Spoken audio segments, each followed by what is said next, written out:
안녕하세요. 반갑습니다. 이번 영상에서는 재룡전기, 최근에 주가가 좀 하락하고 있는 상태인데, 재룡전기가 지금 실적도 좀 잘 나오고 있는 상황인데 왜 이렇게 주가가 떨어지고 있는 상태인가? 거기에 따라서 우리가 주가를 어디까지 떨어질 것이라고 예상을 하고 대응을 잡아가야 될 것인지 오늘 차분차분 설명을 드리도록 하겠습니다. 자, 우리 재룡전기 같은 경우에서도 제가 7월 30일 32,250원일 때 포트폴리오 추가를 해 놓았기도 했어요. 그리고 8월 12일에 42,450원까지 주가가 좀 상승을 하면서 8% 상승하는 모습들을 보여주긴 했는데, 그 뒤로는 조금씩 주가가 떨어지고 있는 모습들을 보여주고 있고, 8월 12일에 42,450원을 터치를 하고 난 다음에는 주가가 큰 폭으로 하락하는 모습들을 보여주면서 좀 어느 정도 실망감이 반영되는 듯한, 악재가 나오는 듯한 그런 모습들을 보여주기도 했습니다. 자, 지금 추가적인 상승을 기대를 하기보다는 우리가 이 평균 단가를 낮춰가지고 비중을 적당히 조절을 해서 평균 단가를 낮추고 이후에 조정이 끝난 다음에 반등이 나왔을 때, 이때 지금 물린 금액들을 탈출하는 그런 전략들이 굉장히 중요한 상태라고 말씀을 드릴 수 있을 것 같거든요. 우리가 예를 들어서 이 4만원의 비중을 내가 5%를 가지고 있다. 그러면은 60일선이 이탈했을 때 이 구간들이 빠지는 모습들을 보일 때 사실상 마이너스 2.5% 정도, 그러니까 절반 정도 비중은 정리를 했었는 게 현명한 대응 전략이 될 수는 있었겠지만, 비중을 이때 좀 이탈할 때 비중을 좀 털어내신 분들 같은 경우는 주가가 떨어지면서 반등이 나와줄 때, 잠시 후 이게 어느 정도 주가에서 이 반등이 나와줄지를 설명을 드리겠지만, 이때 좀 지켜보셨다가 플러스 5주 정도 5%를 가지고 있으면 5%, 그러니까 1회 총 10% 정도를 맞추시고 평균 단가가 4만원에서 5% 이렇게 됐다면 평균 단가가 될 때 전량 매도하셔도 되시고 손실 없이 매도 가능하실 거고, 그리고 여기에서 매수를 했던 5% 정도만 정리를 하시면서 또 다음에 돌파를 할지 조정을 받을지 이걸 확인하면서, 조정을 받으면 다시 여기서 정리를 했던 비중 5%를 다시 매수를 하는, 이런 식으로 평균 단가를 계속 낮춰가는 전략이 지금은 중요한 시점이라는 거죠. 항상 우리가 떨어지는 칼날은 잡지 말아라, 그리고 반대로 달리는 기차에 탑승하지 마라, 떨어지는 칼날은 잡지 마라, 이런 우리 주식시장의 교훈이 있습니다. 주가가 이렇게 하락했을 때 비중을 계속 채워가다 보면은 우리가 자금에 대한 한계가 있기 때문에 주가가 이렇게 떨어질 때 가만히 지켜보시다가 반등하는 그 시점에 거래량들이 동반되는 것들이 확인이 되면, 그 거래량들도 동반되는 게 이게 매수 수급이 들어와 가지고 올라가는지, 이게 털어내는 물량들이 털어내는 거래량인지, 세력이 진입하는지 빠져나가는지, 이런 것들도 우리가 유심히 체크를 해볼 필요가 있습니다. 자, 일단은 재룡전기 어떤 상황인지, 왜 이렇게 주가가 떨어지는지부터 설명을 드리도록 하겠습니다. 더 설명드리기 전에 제가 이 포트폴리오도 운영을 하고 있고 공부방도 운영을 하고 있잖아요. 여기 보시면은 공부방 같은 경우는 조금 단기 스윙 종목들로 장중에 안내를 드리고 있습니다. 제가 영상도 마지막에 장 마감이 되고 나서 영상이 업로드 되는 이유들도, 평소에는 이제 공부방에 좀 신경을 쓰다가 장이 끝나면 이제 촬영이 진행이 됩니다. 장중에 알람을 받고 싶은, 공부를 하기 위해서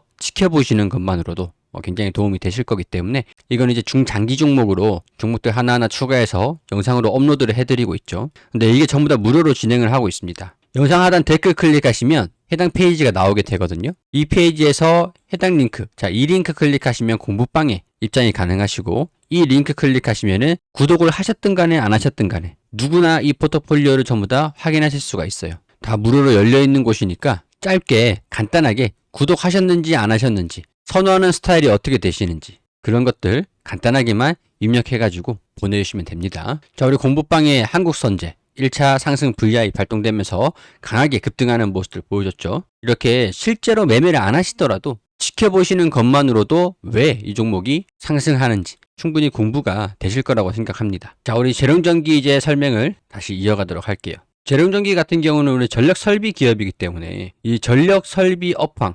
전력시장의 산업적인 동향을 굉장히 좀 많이 받기도 합니다. 어떻게 보면은 경기 민감 종목이기도 하거든요. 경기 민감주라는 거는 그만큼 이제 수주라는 게 전방산업이냐 아니면 후방산업이냐. 이 전방산업이라는 거는 기업이 갑이고, 후방산업은 소비자가 갑입니다. 경기가 민감할 때는, 경기가 호황일 때, 경기 민감하다라는 이유가 경기 영향을 많이 받는다는 얘기들인데, 경기가 좋을 때는 전방산업에 속해 있는 이 기업이 가격 결정력에 유리한 위치가 있어요.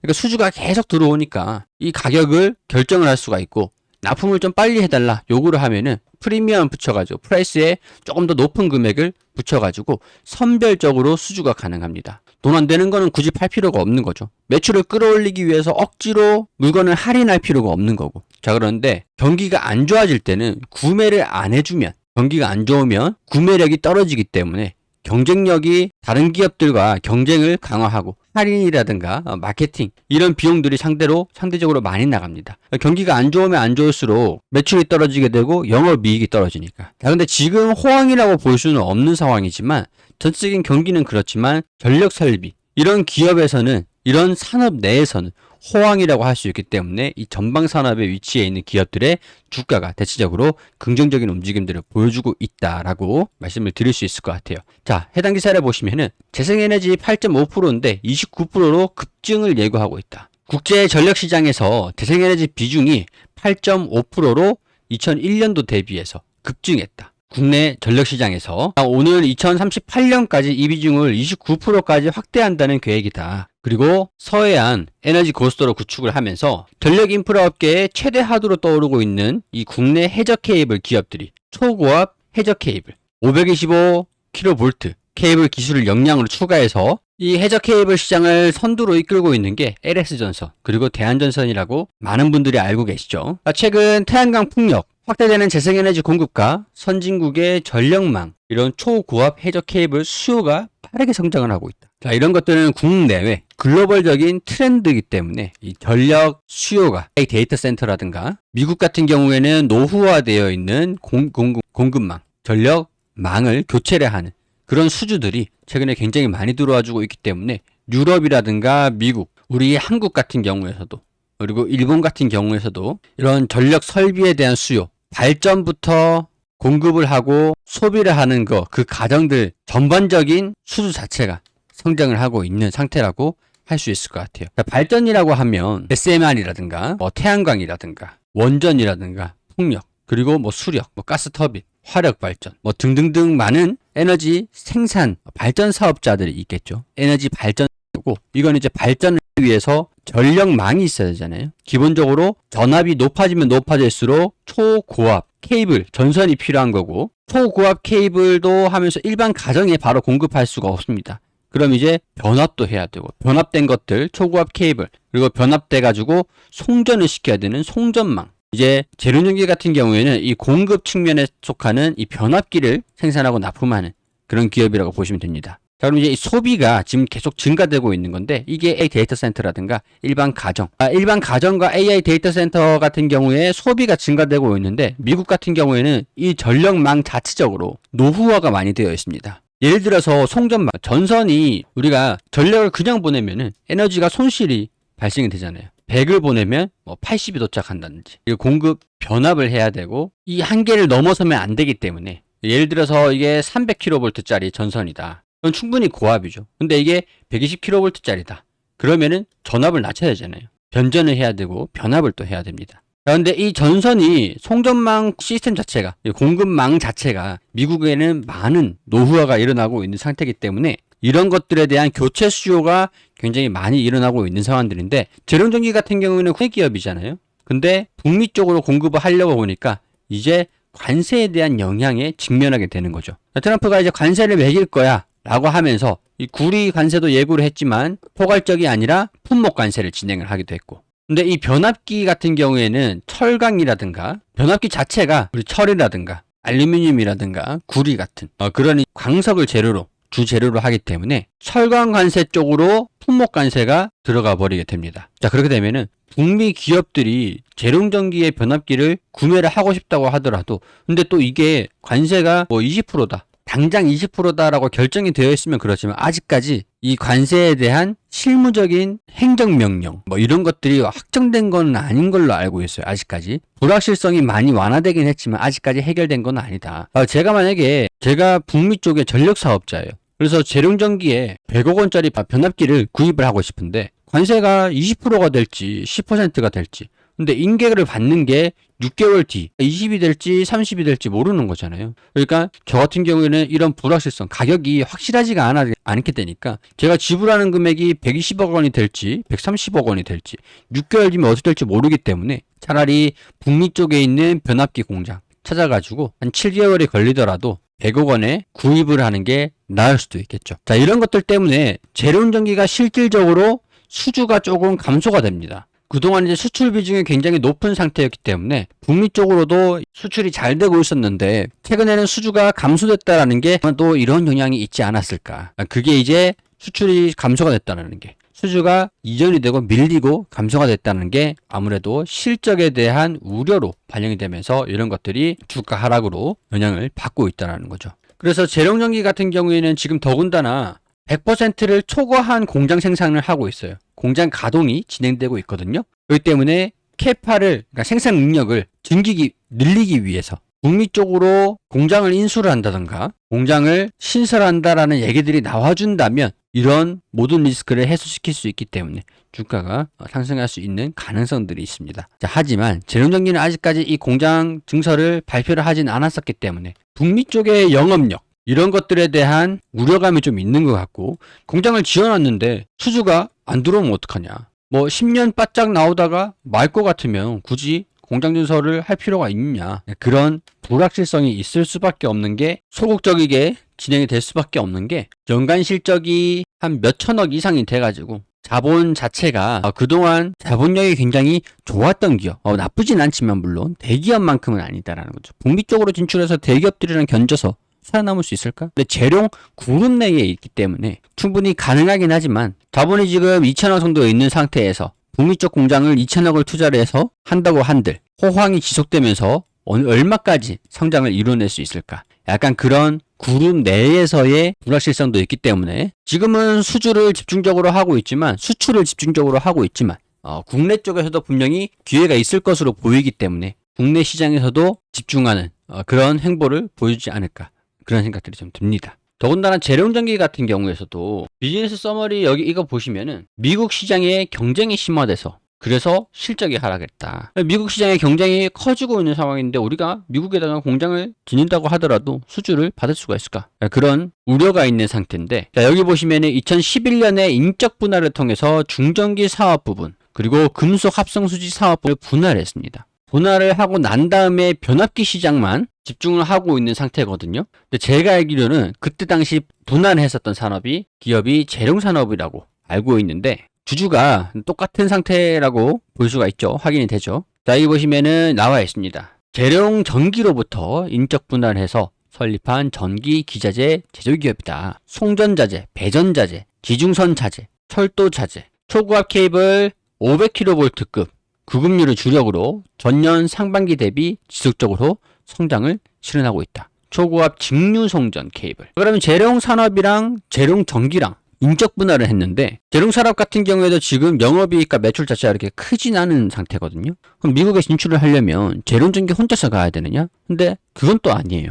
그럼 가려면 같이 가야 되는데 재룡산업이랑 같이 가자니 옛날엔 인적 분할했었고 그걸 굳이 합쳐가지고 또 가자니 같이 가자니 애매하고 따로 가자니 불안하고 뭐 그런 거라고 보시면 될 것 같습니다. 그렇기 때문에 이런 것들은 재룡산업이랑 같이 가면은 뭐 좋겠지만 이건 그룹 내에서 결정이 돼야 되는 것들이다 보니까 조금 기다려볼 필요는 있을 것 같은 생각이 좀 듭니다. 자, 따라서 재룡전기 같은 경우 최근에 외국인들이 순매수하는 모습들을 보여주긴 했지만 지금이 바닥이라서 순매수하는 모습들을 보여줬다.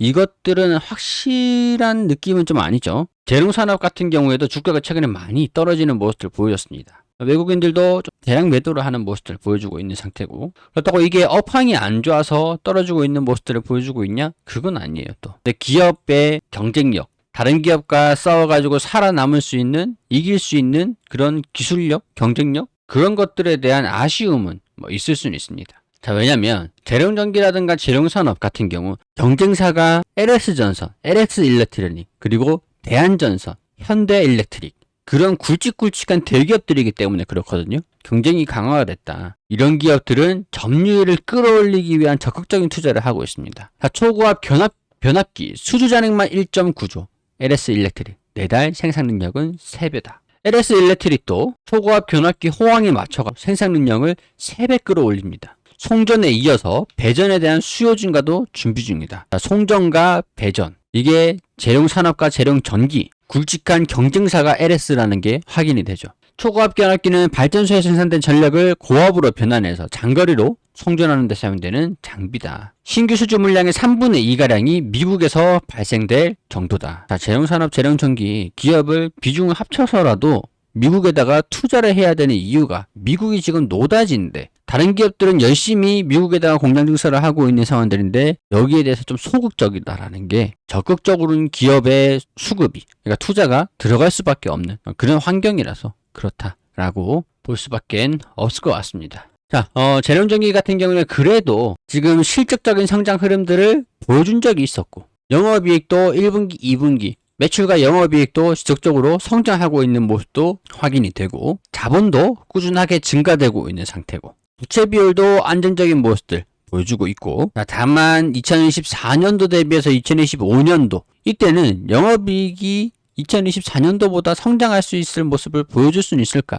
여기에 대한 불확실성은 있는 상태이긴 합니다. 200억, 200억, 300억 정도가 나온다고 한다면 하반기에 500억 정도를 벌어들인다고 한다면 지난 3분기, 4분기에 300억, 200억 한 550억을 번다고 한다면 360억, 800억 정도가 될 거예요. 800억 정도, 900억 정도 유사치가 나오게 되면은 작년과 유사한 수준이 될 수 있잖아요. 그렇기 때문에 수주가 좀 더 강하게 들어와야 될 필요는 있을 것 같아요. 자, 지금 현재 주가 대비해서 33,900원 대비해서 지금 4,976원 대입을 하면은 PER이 6배 수준입니다.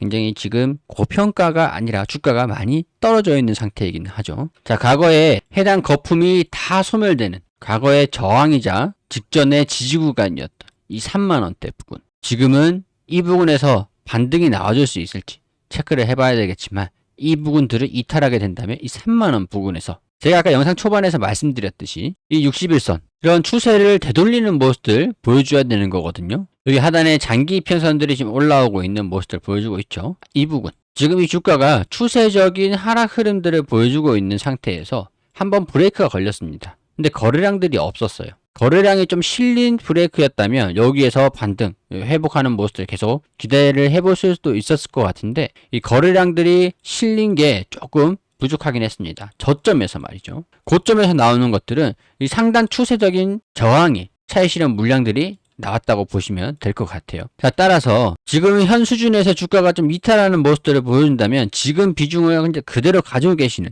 그런 상태에서 하단 부분에서 지지 그리고 거래량들이 좀 동반이 된다면 반등이 성공하는 모습들 여기서 이렇게 상승하는 모습을 보여줄 겁니다. 그러면 이때 돌파를 하기 전에 이 부분에서 다시 비중을 확대를 하면은 평균 단가가 낮아지고 반등이 나왔을 때 우리가 손실 없이 다시 비중을 이때 매수한 비중을 축소를 할 수 있기 때문에 조금 여유를 가지고 업황 자체는 문제는 없기 때문에 조금 여유는 가질 필요는 있을 것 같아요. 자, 그럼 이 3만원 부분에서 주가의 움직임들 저점이 어디인지 체크를 해보자. 자, 물론 이 35,000원 부근에서 바로 추세적인 변화가 일어날 수도 있습니다. 어떠한 호재가 나와준다고 한다면 모르죠. 북미 쪽에 공장을 증설한다 뭐 이런 얘기들 그리고 재농산업이랑 같이 비중을 모아가지고 공장 증설을 하겠다. 한 3천억 투자를 한다. 뭐 이런 얘기들이 나와준다게 되면은 차트고 뭐고 필요 없이 거래량들이 동반되면서 냅다 들어 올려야 되는 그런 호재니까 아무런 호재 없이 이런 좀 약간 지지부진한 실망감들이 좀 반영된다라고 한다면 3만원까지 가능성들을 열어두자라는 얘기를 드리는 거고 갑작스럽게 호재가 나와주면은 주가가 반등할 슈팅이 나올 가능성들이 높으니 이런 소식들이 나와줄 수 있을지 귀를 좀 열어놓고 있자. 자, 이런 말씀들 드리도록 하겠습니다. 일단은 시간 관계상 재룡전기, 재룡산업 여기까지 설명드리도록 하고 우리 공부방 장중에 종목들 나가고 있으니까 우리 포트폴리오 보실 분들은 여기 이거 클릭하시면 되시고 공부방 입장하셔가지고 함께 공부하겠다.